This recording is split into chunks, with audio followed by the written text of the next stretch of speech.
Hello everyone, and welcome to this video on distribution of species in aquatic systems. I'm going to divide this video in several sections to make it easier to follow.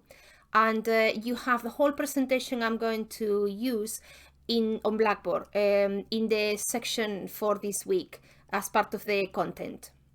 So in this first part of the video, I'm going to be discussing the various uses of water chemistry parameters, specifically pH, in assessing water quality, and this is one of the learning outcomes for this section. So again, this particular video is going to be all about pH in waters. So first of all, chemistry in aquatic systems, a few things to keep in mind. Typically, we have more than one form of an element, or more than one form of a particular compound in water bodies.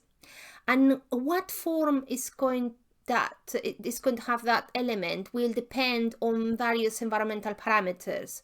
For example, the pH of the water, the redox potential of the element, the presence of other ions, the presence of dissolved gases, oxygen or CO2, and the presence of organic matter, or things like temperature.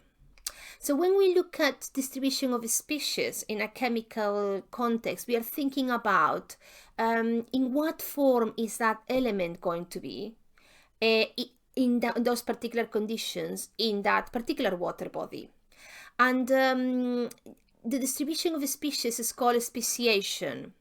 And that has a major influence on environmental behavior, because not all the forms of a particular element are going to be equally toxic or equally environmentally damaging. For example, chromium can be in form of chromium 3 plus or chromium 6 plus. Well, they don't have the same toxicity. Chromium 6 is much more of an environmental problem than chromium 3. So actually, the type of compound, the species that particular element is in that particular water body will have a huge influence in how dangerous, how potentially toxic, how problematic that element is going to have that impact that it's going to have in the water body. So starting with pH. Typical pH of waters in nature, from surface water or even shallow groundwater, is somewhere in the 4 to 9 pH range. So if you think of pH 7 is neutral, from acidic to slightly alkaline, slightly basic. The pH of seawater is around 7.5 to 8.5, and lakes, ponds, streams, fresh waters, it tends to be around 6 to 8. So it's slightly acidic towards basic. Typically, there is a stratification, a layering of the waters. So there is a different pH at different depths in the water. So typically, for example, surface water tends to have a higher pH, around 7.5 to 8.5. Well, when you go down, you tend to find more CO2, and that gives a slightly more acidic pH, from 6.5 to 7.5, so neutral but slightly acidic range.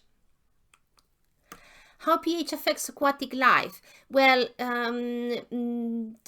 optimum pH levels, for example, for fish are around 6.5 to 9. So outside those optimum ranges, organisms can become stressed, and that can affect its reproduction, or they can die. And you've got a diagram in this slide that shows you, a range of pHs between 0 to 14, from acidic to neutral 7 to basic, very basic 14, and how, the different pHs in which different organisms will thrive, and also particular pHs in which you can have organisms dying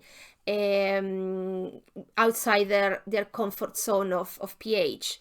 When you have a decrease in pH, when you have an acidic pH, especially if it's strongly acidic, you also tend to have a liberation of metal ions. Metal ions, which are trapped in minerals, in the rocks, will become solubilized in water as ions, and they tend to be toxic. So then that they can either be toxic directly, like in acute form, like directly killing the aquatic life, but they also can stress the aquatic life. So it's chronic stress, chronic exposure to particular metal ion, for example, aluminium 3.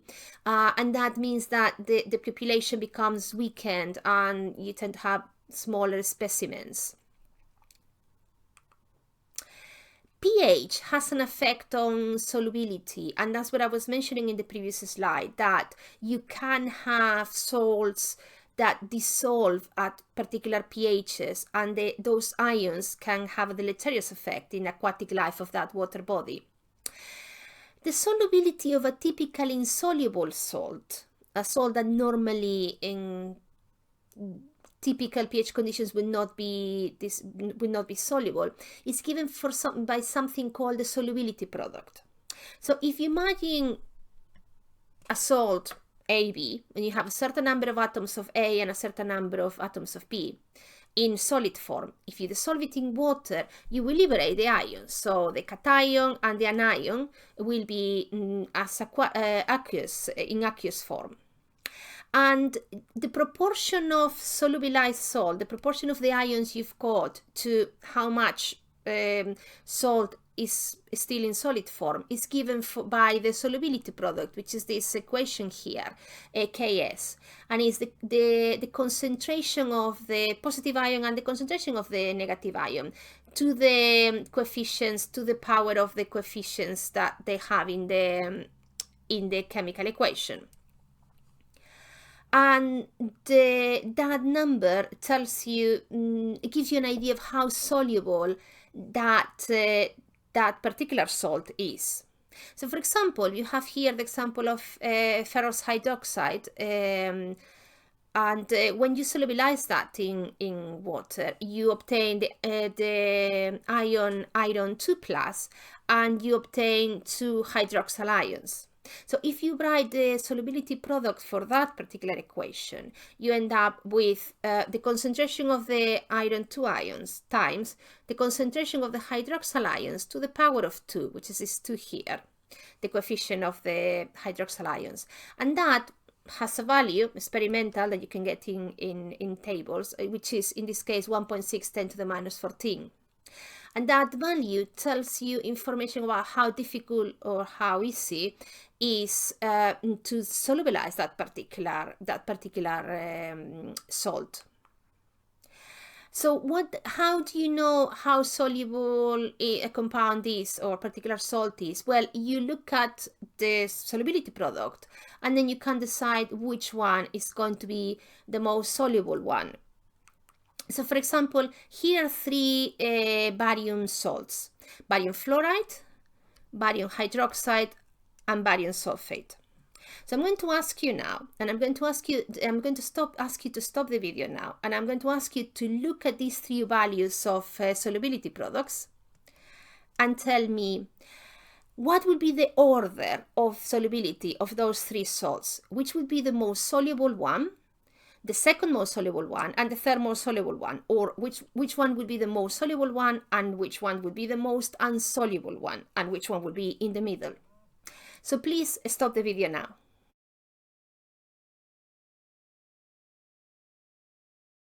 I hope you stopped the video as I asked you, and you had a go at working out which was the most soluble one. Well, the most soluble one will be the one with the largest solubility product, the largest number, because that means these 2 numbers are large. So the product of those will also be large. And although all those 3 salts, is barium hydroxide is the one that has the highest solubility product. So that would be the most soluble salt. So barium hydroxide would be the most soluble salt of all 3.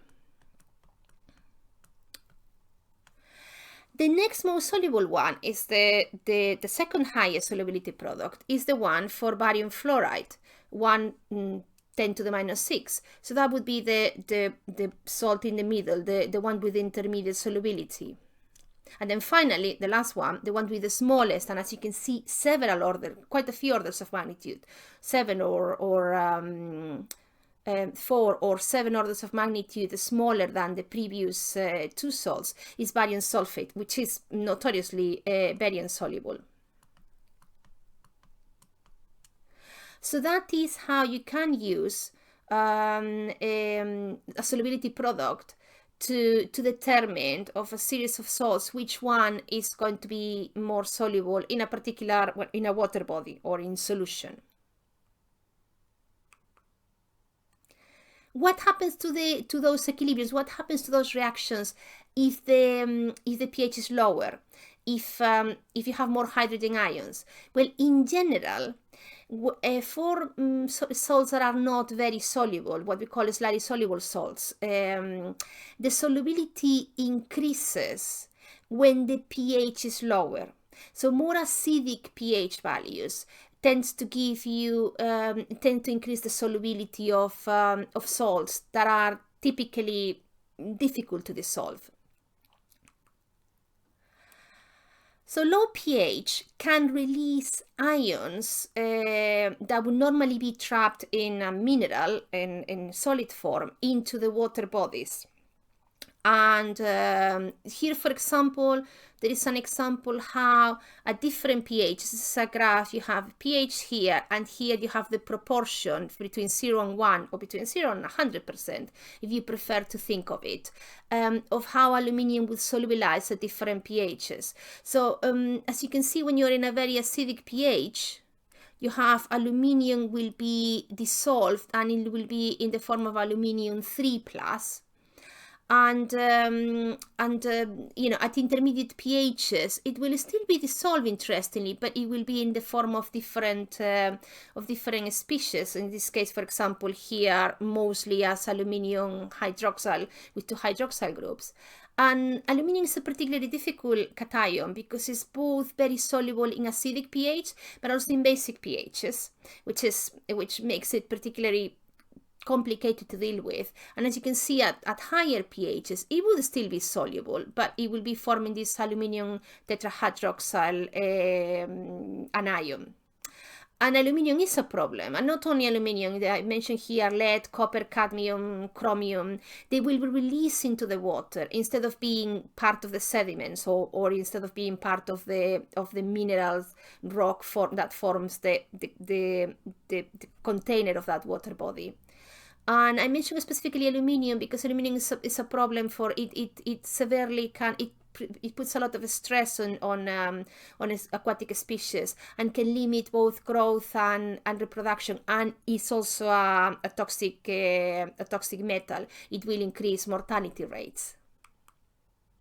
So this is everything I wanted to talk about with regards to pH. So thank you for watching, and if you have any questions, please post in the chat for the module or drop me an email.